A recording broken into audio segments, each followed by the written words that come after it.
morning. Or, this is the favorite one of all of you. I have 5 cups now.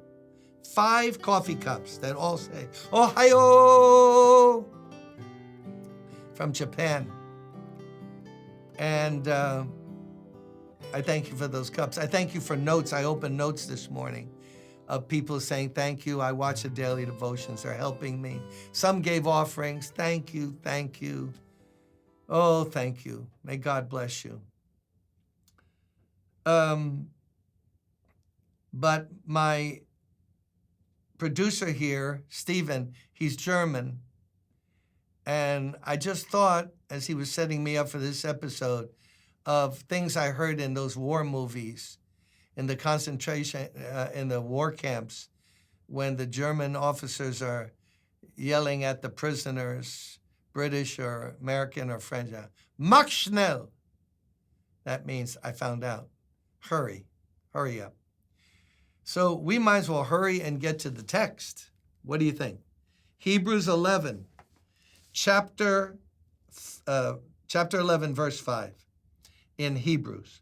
By faith, Enoch, Old Testament name from Genesis, was taken from this life so that he did not experience death.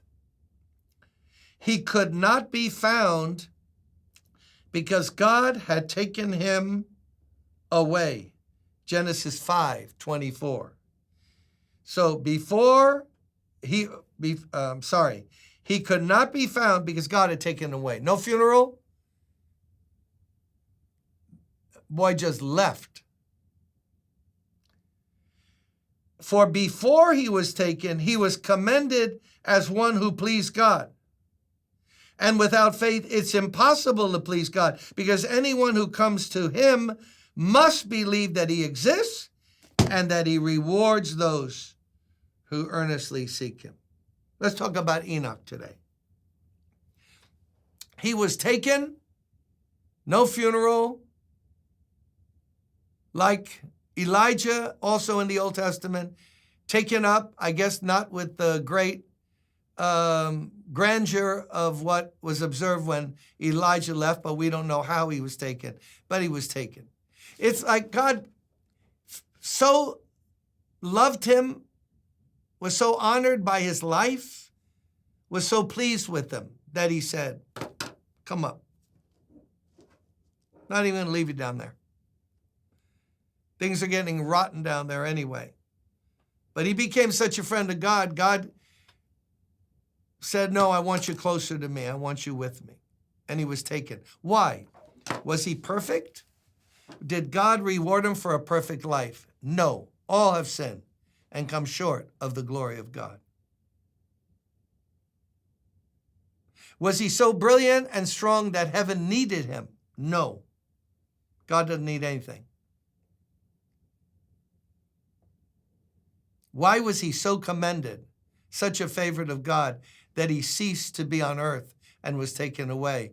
Because of his faith. I got to keep repeating this because we all need it.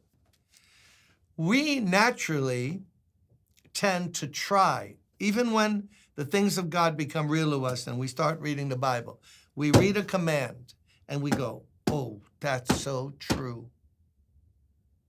Love one another, even as I have loved you. That is true. If I know anything is true, that verse is true. So God, starting today, I'm going to love people. Just wait and see. Watch. With everything in me, I am going to love people. I'm even going to love the people that I can't stand. Because it says love one. That's a command. You got to obey God's commands. True, except you won't, and I won't. But if we draw God near to God in faith, and we say, God, there's this command to be patient when I'm impatient, to keep my mouth closed when I'm tempted to talk in an inappropriate way.